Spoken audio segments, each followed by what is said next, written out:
You've got courage to lead. Courage to lead. Be brave and be bold. Whoa. Let it roar. Welcome to the Courage to Leap and Lead podcast, where each of our guests share the stories of courage that helped them become powerful leaders. Before we start today's show, please remember to visit 𝗟𝗘𝗔𝗥𝗡𝗧.com, where you can find all the episodes and other excellent resources, all at 𝗟𝗘𝗔𝗥𝗡𝗧.com. Now here's your host, leadership courage coach, C.B. Bowman. Hello, ladies and gentlemen. I'm just going to start by saying this is Courage to Leap and Lead. We have two extraordinary guests, and this is part two. Marc, can you tell us the top three most courageous points in time that you've had that represents courage as the CEO of Enerflex? Yeah, first of all, that question makes me very uncomfortable. So. You want to rephrase it or? No, I think it's good. I think that we can all, we should all recognize when we're acting with courage. It's just a big word. It's just a really big word. So let me expand on that. I totally agree, and that's the reason why I wrote my book, Courage to Leap and Lead, is that we have this image of the word courage as being mammoth, something that we normally would not even think that we could do, like running into a building to save a burning building to save a child, or jumping into a lake to save an animal when you can't swim. So my book talks about micro courage. It's everyday actions that lead to something great. It could be something as what other people see as simple, asking somebody who's visually impaired if you could support them in walking across the street. Well, that's micro courage, because that person could say no and your ego is damaged. They could say yes and you could both be hit by a car. I mean, we don't recognize the small acts that we do every day that make us part of society and human beings. So with that, let me rephrase the question. Yeah. As the CEO, what moments stand out for you as you think about your acts of courage? I'll go micro to maybe bigger picture if you can, and I'll give you one example. And I think I would say it's an act of micro courage for any leader to walk around their operations and ask a frontline employee how they're doing and actually care about the answer, and be ready to hear if the answer isn't great. Yes. 99% of the time it's, yeah, great. Would you kind of, boss, just keep going? Like, I don't know you that well, just keep on going. But 1 out of 10, 1 out of 20, somebody's going to go not great. And it could be a personal thing. It could be a professional thing. And I would say the follow on that would be, well, tell me more. What's going on? And be actually willing to listen and to accept that, because the world's a messy place. And I think that everybody's got things going on in their own life. They got their own challenges. To ask somebody how they're doing and be prepared to hear a negative answer and take that on, I think is courage. Because it's extra, it's somebody's putting something else in your backpack that's going to make it a little bit heavier, and you have to be willing to open that backpack and let people put stuff into it. I was on the shop floor, and I was talking to one of our leaders, and I hadn't seen him for about 2 years. And I said hi to him, and we talked, everything's going good, his family, all that kind of stuff. But he'd become significantly more muscular since the last time I saw him. And he's probably in his mid-30s. And his face was significantly redder than I remember. And he said, everything's great. And I'm like, hey, you look different. He said, I've been working out. I said, okay. I said, are you taking drugs? I said, are you taking anything to achieve this that could have a negative impact in your life? And I said this gentleman was in the United States in Texas, and people in Texas don't love their bosses getting into their personal business. And he didn't know what to say. And I said, listen, the only reason I'm asking is I met your wife and your two kids at a company picnic 2 years ago. And I care about your health, because if you're not healthy, you can't work and you can't support them. And I said, are you really okay? He said, I'm not taking anything, Mark, that is a problem for my health. I just am really interested in working out. I said, okay. I said, but just remember, it's good to look good. It's good to take care of your health, but your real goal in life here is to have a job so you can support your family. He goes, I agree. I said, don't let other things get in the middle of that. He said, okay. So I think any HR professional in the world would tell you, you can't ask that question. That's right. There's no way. That's an outrageous thing to ask. Oh my God. And my answer to the HR people is, listen, I'll run the risk of being sued if it means that I've got a deeper connection with people I care about. And so I guess that's sort of courageous to run that risk. I don't think people I don't think people should use the threat of a potential risk down the road to not care about people, and I say that's sort of an act of courage as we go through things. I'll jump maybe to a bigger one, CB. And about 1.5 years ago, Enerflex decided to do an unsolicited takeover of our biggest competitor. And the numbers look good. The finances, there's always risk in generating the financial returns for an acquisition. But they were about as good as they're going to get to jump into that void. And when I had to sit back in my office and look out the window, I'm like, is this the right thing to do? Because Enerflex at the time had 2,000 employees. We came out of COVID pretty well. We had a good team. The easiest thing to do would have been nothing. By far, the easiest thing for the CEO to do is nothing.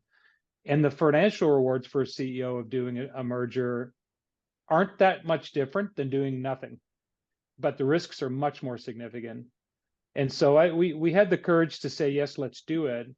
And I would say that I had the courage to put my own reputation as a CEO on the line to do that.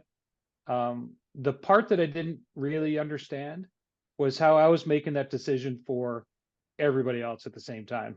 Yes. I was willing to take that leap. I felt like let's do it. I think the risk reward is worth it, but if it's the right thing to do, let's do it. I probably didn't even put that much time thinking about what the risk was to me personally, but I made that decision for 5,000 people. And when I talk to CEOs now that ask me about it, I'm like, do not underestimate the impact this will have on all your people. And there's layoffs, there's always those things. I've got sympathy for all those things. That's a natural part of capitalism. Businesses combine, people get laid off. They find that's part of it. You have to come to terms with that. But just asking a controller that works for you, doing an acquisition at a public company, it turns your finance department upside down for 2 years. And you've just made the decision for that team that an 80-hour work week is going to be what they got to do for 2 years plus. And I think if there's any CEOs listening to this podcast, just know that that's what you're doing when you make that decision. And it is a courageous thing to jump into that void, to dare to do big things in business, but all those things come at a price. And make sure you're willing to pay that price, and just have the humility to know that you're making that decision for other people. Wow. You have definitely experienced courage. You know what? You've experienced courage in a very profound way. From you're sitting, and ladies and gentlemen, this is from part one, from sitting and talking to the coffee boy to acquisitions. Mm-hmm. That's a huge spans. Yeah. The definition of courage. First of all, just sitting and talking to a coffee boy, that could be a reputation breaker in itself as the CEO, and many people don't see that. You mentioned the term leaders recognizing the smoke. I have to tell you, Marc, that's the title for your book. Because you've done so well at that. Brock, what is it like being an executive coach for somebody like Marc? He's a powerhouse. Yeah, it's pretty easy. It's pretty easy. And Not that it's not that easy, Brock. Come on. Well, Okay, Brock, let's hear the truth. You know, when great coaching happens, it's because a leader is demonstrates the humility to know that they have areas to improve in. They're willing to learn. They're willing to fail and learn from failure, as well as their successes. And they care about people. Like, leaders need to care about people. Marc's mentioned that numerous times today. So that makes the coaching process all that much easier. With Marc and leaders like him in Enerflex, you saw that in that initial sort of test that I did with the executive team, we were able to demonstrate a level of humility. Not all of them had it, but most of them had it, enough that I knew the project would be successful, and that this group wanted to learn and wanted to lead change and wanted to do well, and lead through things like values of integrity or be ethical, and those sorts of things. So that really is a key, key starting point here. And then it allows you to focus on some process. Like, one of the things we did was help them communicate a strategic plan. And Marc said, those KPIs, they're drilled right down to the front line in the organization, so that everybody has goals tied to the strategic plan, and employees know what the strategic plan is. In many companies, that strategic plan is kept at the top of the organization, like it's top secret. Mm-hmm. And they expect their people to execute on it. They just don't want to tell them what it is. Yeah. That wasn't the case with Enerflex. Let's tell them what it is. Let's show them what it is. Let's help them tie their goals to it, so they know what they're doing, whether it be the coffee boy overseas or a frontline leader here, that this is what you're doing, and this is how it ties to our strategy, and this is how it ties to a bigger picture. And the key to it really was that humility that you're seeing in Marc. It was in the organization, and if it wasn't there, it's what they hired to, as they started to realize the type of culture they wanted to be. Marc, I'm going to ask you a question. I'm thinking about how to phrase it so that you feel comfortable answering it.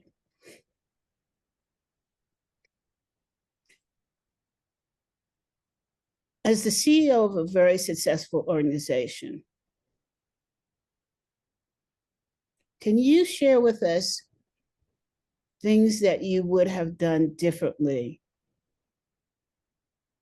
Your organization is very, very successful. Yet success comes at a price. Are there some things that you are willing to share that you would have done differently? I mean, there's a million things that I would love to have a do-over on. And I have to interrupt here. Ladies and gentlemen, this is the mark of a true leader, that answer in itself. But go ahead. Yeah, I mean, I asked that question in performance reviews, and if somebody goes, no, I think everything last year was perfect, I'm like, okay, we got something going on here that isn't ideal. Yeah, I mean, I think that I'm very critical of myself, and I, whenever somebody leaves the company, I always ask myself, what did we do, or what did we fail to do that led to this person leaving, and are we okay with that or not? Because not everybody's going to stay at every company forever, and some people grow up and out and they do all those sorts of things. So whenever somebody has to leave, either their own choice or we have to let them go, I always wonder if we could have done something a little bit differently in that front. It's hard for me to give you specific examples because I do think there's opportunities to be better at all times. I think one thing I had to be much better at when I became CEO, and I'm still not great at it, is really understanding the weight that my language carries when I talk. And because I feel like I'm a down-to-earth person, and I don't think I'm any more important than anybody else in the company.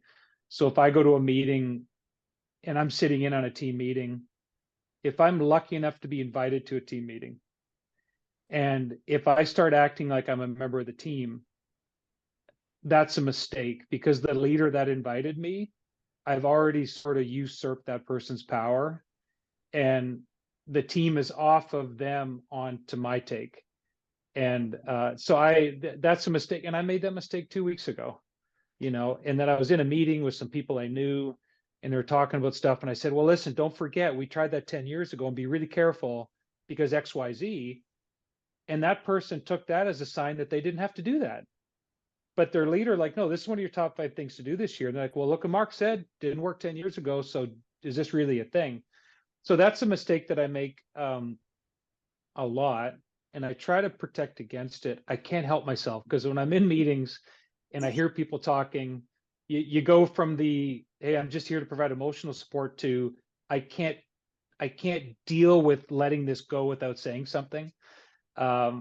But a lot of times that's not where you're asked to be there. You're asked to be there to provide some emotional support to the leader, some social support to the leader, to talk very high level, to make the people in the room feel that you care, and sort of reinforce the fact that you do care, that you're not being brought in to help a team solution. So I make that mistake quite frequently. One of the sayings we were taught when we were young officer cadets at the military academy was, you never pass a fault. If you see a fault, you cannot ignore it. You have to stay on top of it.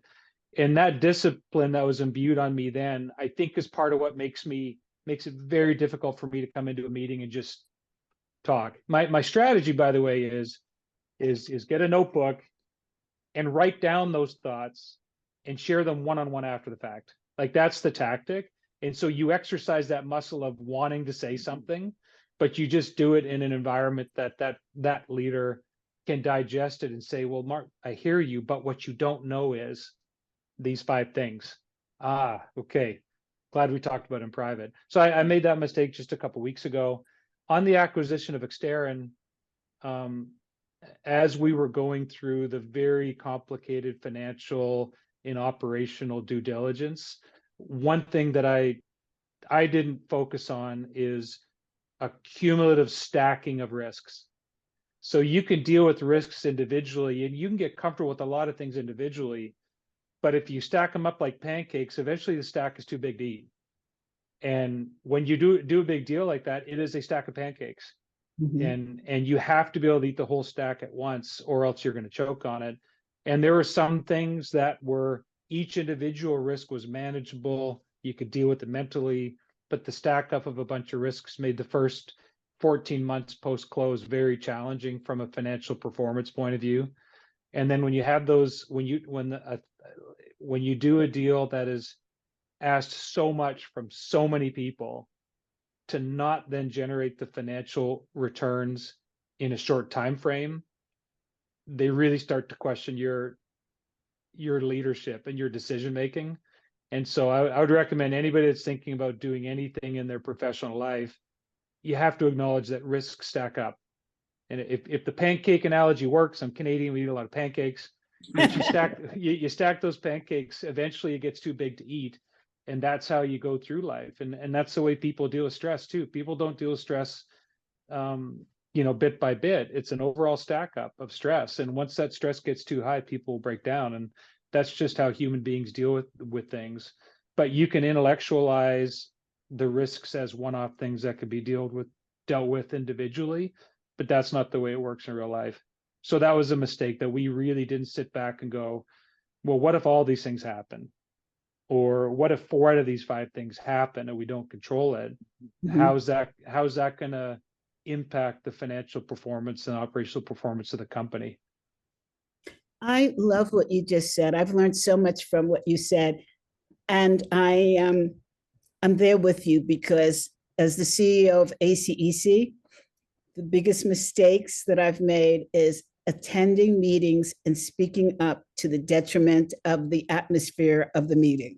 Mm-hmm. And I remember when I was meeting with my board of advisors, and they said to me, CB, we'd like to say something. And I'm like, of course you could say something. They said, what is our job? And I said, what are you talking about? We've been meeting for like 6 years, and you don't know what your job is? And so I gave them the long list of responsibilities, and they said to me, so Simi, when are you going to let us do our job? And I said, what are you talking about? And they said, every month we meet and you tell us what you're doing and what's going on. You don't ask our perspective. We don't have a chance to talk. We have a chance to listen. And I said, are you telling me you want me to shut up? And they said, yes. I was so hurt by that. And then I was listening to Dr. Marshall Goldsmith interview Alan Mulally, the former CEO of Ford. And Marshall said, what's the greatest lesson you learned as a CEO? And he said, to shut up. And I thought to myself, darn, you're in good company. Yeah. And Marshall said, well, why is that? And he said, because I am the CEO, anytime I make a statement, it changes the dynamics. And I don't get to hear the advice of smart people around me. So it's so good to hear an incredible leader such as yourself say the same thing. Brock, one final question.